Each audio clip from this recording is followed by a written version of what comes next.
In this business, if you betray them, you'll die. Undercover work? I love undercover work. You knew at the beginning this might happen, but you did the job anyway. The Medellin cartel was one of the biggest narcotics trafficking organizations in the 80s. Led by Pablo Escobar, the cartel was responsible for the influx of thousands of pounds of narcotics into the United States. Police and customs officers were always looking for ways to control them, but found themselves failing repeatedly.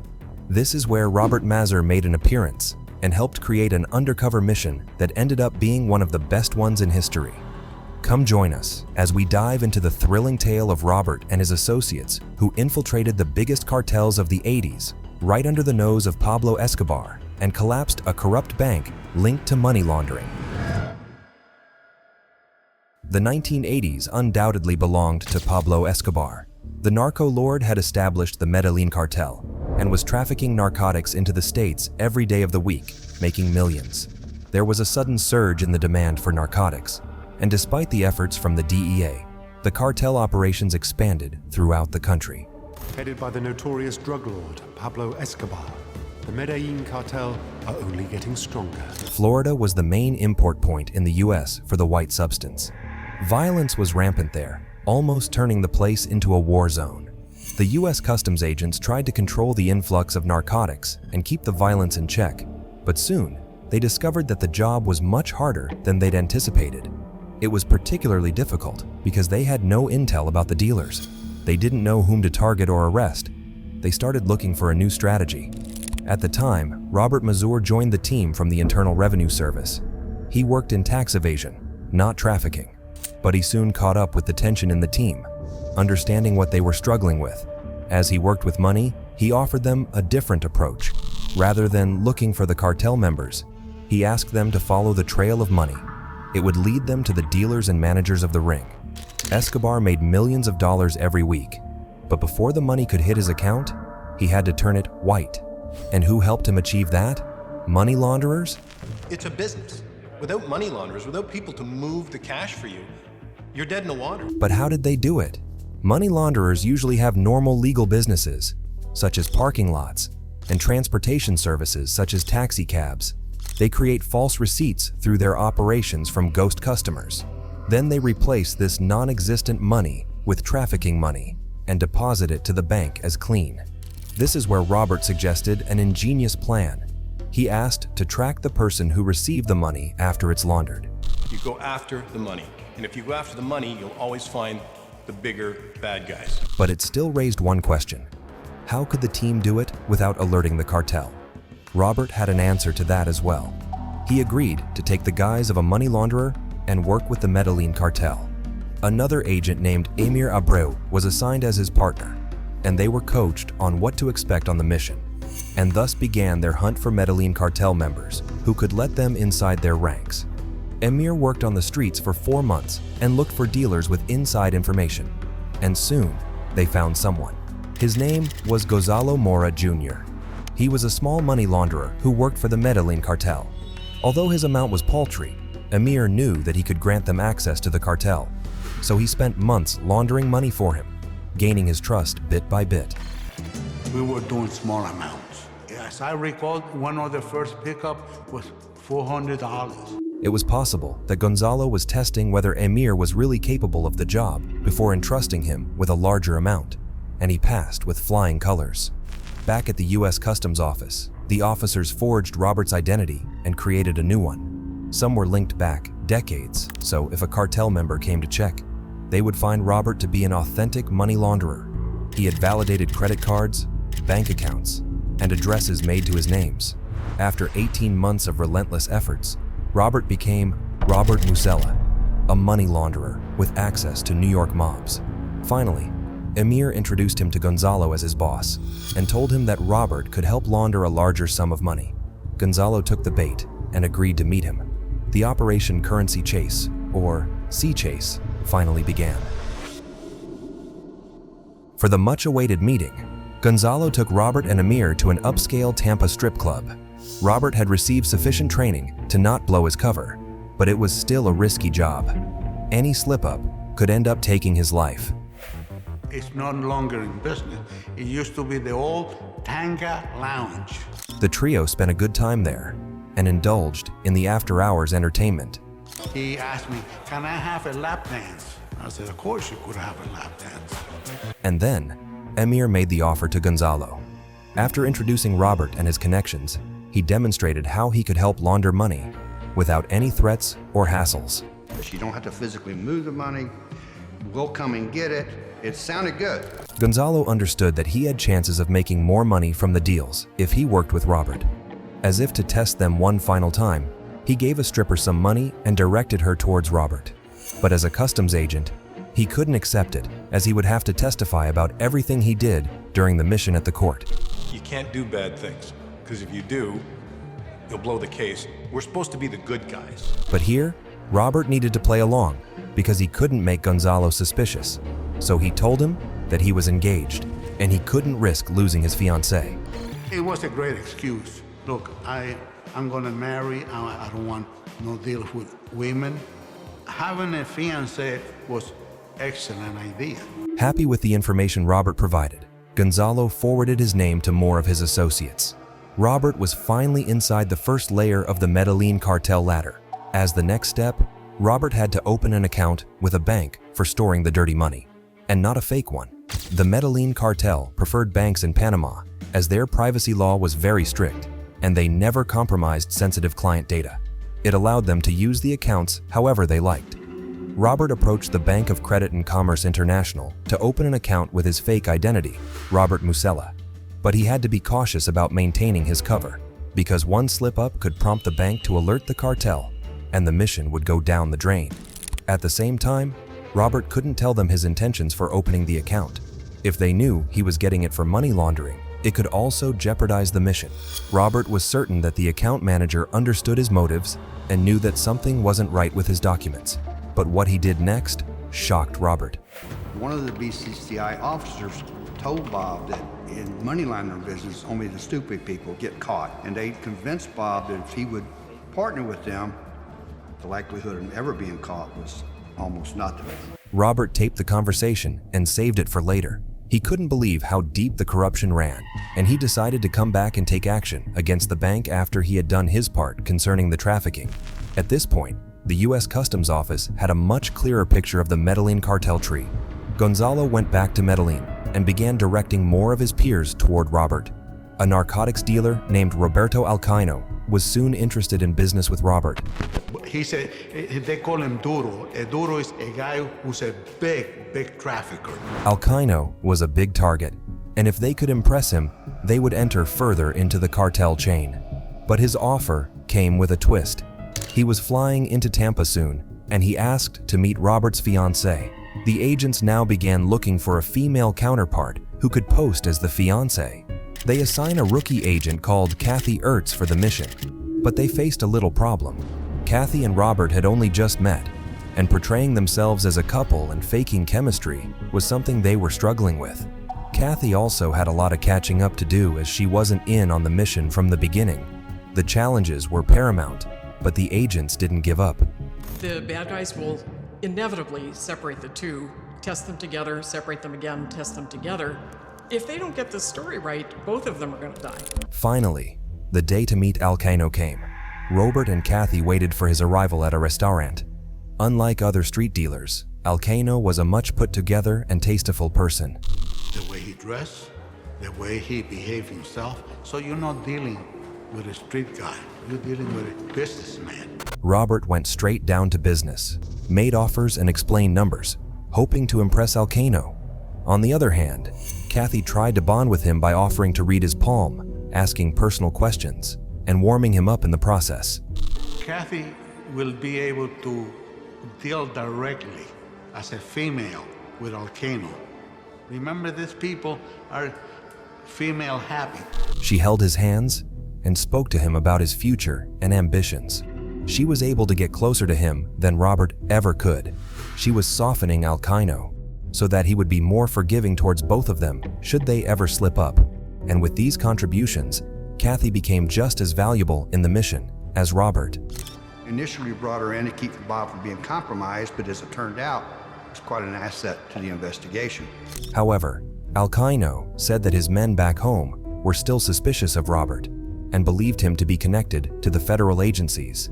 He asked him to visit Colombia and convince the others before they could begin business officially. This would be a golden opportunity for Robert to meet Escobar and possibly some of the upper management of the Medellin cartel. But customs officers knew that it would be too risky to send him in. If they found out his true identity, they would wipe his existence from the face of the earth. If he was on a ranch in Colombia and they found who he was, they would cut him up little pieces and feed him to the animals. To make things worse, a fellow informant spotted Robert from across the restaurant and walked up to talk to him. Robert quickly got up, grabbed him, and whispered that he was on a mission and not to talk about anything. Alcaino had his eyes on them during the whole exchange. Thankfully, the other informant spoke in Robert's favor, informing Alcaino that Robert and him would do great business together. Alcaino relaxed. The guy understood, having previous involvement with the government, and we were able to avoid a catastrophe, a serious issue. Swayed by the words from the other informant, Alcaino forgot about sending Robert to Colombia for a thorough check. He even promised to introduce him to other big names within the cartel for potential business. Robert and Amir soon had access to a bigger client base, and they started laundering large sums of cash for them. Alongside them, the customs officers began recording more names and information about the Medellin cartel and its top traffickers. After some time, Amir went to Los Angeles, where most of the cash drops took place. The couriers usually dropped the money in the streets, and it became risky for the agents. Rival cartel members or even hijackers could snatch the money away, or even eliminate them in the process. So the officers tried to arrange them in secure places, such as in a hotel. Any environment that we could control, that's the best way to do it for the safety of the undercover agents. Amir installed hidden recorders in a hotel room and called the couriers there. The female courier arrived at the hotel with her son, but they became extremely suspicious of him. They had weapons with them, hinting that they were ready to defend themselves in case of foul play. That's when I noticed an Uzi machine gun. It was the first time that I saw an open weapon available for them. The presence of the gun put Amir in a dangerous position. On top of that, after entering the hotel room, the woman started suspecting that Amir was setting them up in some way, but he managed to convince them that he simply didn't want to get caught doing something wrong in the open streets. The woman relaxed when her son told her that Amir made perfect sense. But soon, a small mishap took place that put Amir's life in further jeopardy. The technicians, they made a mistake.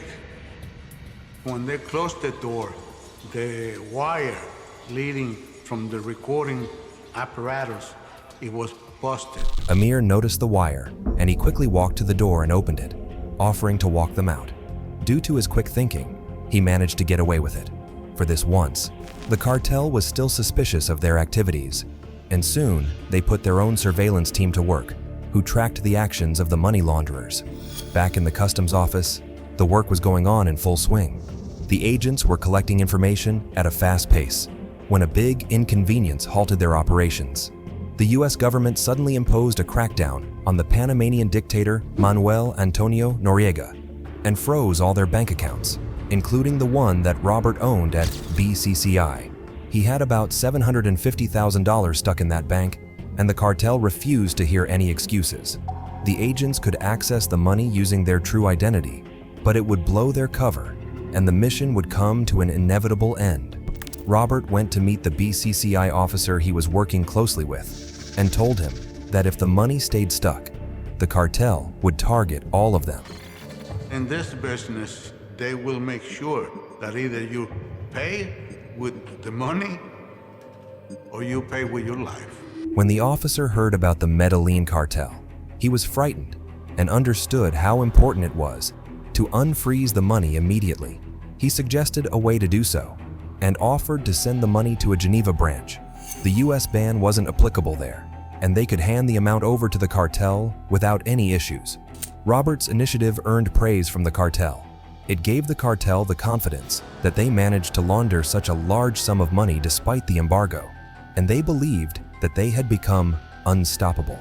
Around that time, the Medellin cartel was planning to expand their operations in Europe and needed someone to handle the money. And what better option was there other than to pick Robert for the job? Soon, Robert, Kathy, and Amir got to meet the representative of the cartel who smuggled narcotics into Europe, Rudolf Armbrecht. Rudolf Ambrecht was not an easy guy to read. Very serious.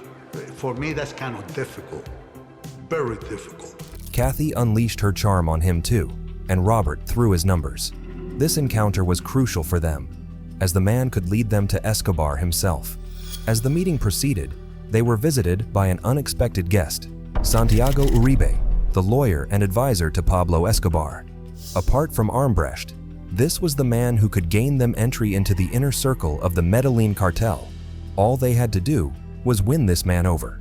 Robert pushed his offerings and mentioned how his position and influence in the BCCI could help them launder an unimaginable amount of money at a time. And soon, he had Uribe's attention and trust. And thus, Robert became the prime money launderer for the biggest cartel in the world. As the operation continued, Robert gathered more information about the structure of the Medellin cartel. Soon, he received intel about a trafficking route controlled by Escobar's men. Alcano called him to inform him about a factory in Buenos Aires that was packing huge narcotics shipments inside packets of anchovies to send to the US. Each box was coded with a black dot for easy identification. Essentially just tell him, Bob, I've got a big shipment of cocaine coming in. When it gets in, I collect. You're my money man. This gave the agents an opportunity to confiscate the shipment, but they received a phone call and were forced to change their plan.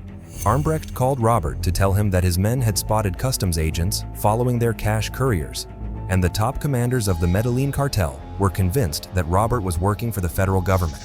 With this information out in the open, they couldn't launch a raid to confiscate the shipment, as it would solidify their suspicion and blow the operation. It could also put Robert, Kathy, and Amir's life in imminent danger. Alcane ordered Robert to meet him in person and explain what was going on. Robert didn't reject it. It could be a setup by the cartel to eliminate him, so there were risks. But the team had worked hard so far, and after infiltrating the cartel to this extent, they didn't want to turn back now, but they had to be careful in dealing with Alcano. Previously, another undercover DEA agent had to lose his life for being irresponsible and blowing his cover. I told Mazur, you cannot make a mistake with this guy. They'll make a way to lure you in and kill you. Robert calculated the risks and decided to go in without a backup team. In that case, even if they suspected anything, he could prove that he wasn't associated with the feds and had gone there alone. You need to be the kind of person that doesn't have dry mouth or hands sweaty or physically shaking, because that obviously will negate all your efforts. Armbrecht got straight to the point and asked to explain himself. Robert was an intelligent man and knew how to turn the tables. He told Armbrecht that he was ready to travel to Colombia and meet the cartel in person. This was outside their protocol, but this move also made an impression on Armbrecht at that point. You just have to think on your feet, I guess, and do what you gotta do. You're just trying to survive. He accepted Robert's case and launched into discussing their usual activities. However, before leaving, he threatened Robert to remember his role and said if he ever turned out to be an undercover agent, they would ensure he didn't wake up the next day. With this threat, it was established that as long as the cartel continued to operate, Robert, Kathy, and Emir would never be left alone. The only way for their survival was to have these men arrested so that they could never reach them. As Alcano's narcotics shipment reached the port, a band of men worked there to unload the boxes. But what he didn't know was that these were US Customs undercover officers. Closer inspection of the men told him that most of these men weren't doing an efficient job of lifting heavy loads, like most people working at docks would. He sensed danger and decided to flee the spot, but the undercover officers captured him and his men. The marked boxes produced 2,500 pounds of white substance. They couldn't have done this without following the method Robert had suggested. Every day we had to get up and worry about having proven to the court that this was drug money. Now we actually have hundreds of keys of cocaine. The arrest put the entire cartel on high alert. Just then, Robert received a phone call from Alcano's wife, and she told him that in his absence, her husband wanted Robert to take his place and look after the dealings. It was a coup, so it gave Bob the opportunity to get all the information Alcano had. This was the perfect time for the agents to make a move and arrest the members. But there was one drawback. They needed to have all of them present in Tampa, so they planned the perfect excuse. They announced Robert and Kathy's wedding and sent out invitations. Soon, guests arrived in Tampa and were told that they would be attending a surprise bachelor party for Robert. They were all invited to come to a private club in downtown Tampa with exotic dancers and unlimited drinks. But this was a well-thought-out trap for them, one they were unaware of. They expected drinks and good company, but in reality, customs officers waited for them. As the guests entered the room, they found the officers waiting for them. They put handcuffs on them, but the cartel members thought this was part of the celebration. One or two thought this was just a part of the deal. You get handcuffs on before you meet the exotic dancer. But soon, the men apprehended all of them, and that's when it finally set in. They were under arrest. The officers caught Emir first to maintain his cover in front of the cartel. He pretended to fight the officers and told Mora to keep his mouth shut and assured that they would be out soon. I told Mora, Musela will get us out. Don't say anything. Police now had their hands on key members of the Medellin cartel and BCCI. They had relentlessly worked for 3 to 4 years and had put their lives at risk multiple times. But finally, their efforts had brought results. Operation Seat Chase was finally over, but the Medellin cartel didn't forget Robert's betrayal. He was still out in the open, and the cartel had their eyes on him. They put a $500,000 bounty on his head. The U.S. Customs officers were doing as much as they could to protect him, because without his testimony, they wouldn't be able to incriminate the arrested members. They changed his identity and made arrangements to live in a safe house, but he was constantly under stress for fear of getting caught. There's always what ifs. You're constantly watching. It's very fatiguing. But after 1.5 years, Robert, Kathy, and Amir got the opportunity to testify at the court. And according to the agents, it's easy to work as an undercover agent, but 10 times harder to testify at the court. It takes a long time and becomes nerve-wracking for all parties involved. Bob spent almost 2.5 months testifying. I spent like 15 days. I couldn't eat. After cross-examining them for more than 3 months, the case came to a fruitful end with the arrest of 85 narcotics smugglers and corrupt bankers. Officers managed to confiscate around 3,000 pounds of narcotics and ordered fines of around $2 billion. With the verdict, the world's 7th largest private bank, BCCI, collapsed. I'm very proud of the effort that hundreds of people put forward. It's something I'll never experience again. The case is still remembered as one of the most successful undercover operations in the history of U.S. Customs. Robert wrote a book detailing his experience and named it The Infiltrator, which became a New York Times bestseller. The story was turned into a movie in 2016 and starred Bryan Cranston. What did you think about the story of Robert and his secret mission to bring down the Medellin cartel? Let me know in the comments below. Thanks for watching the video. Don't forget to like the video and subscribe to our channel.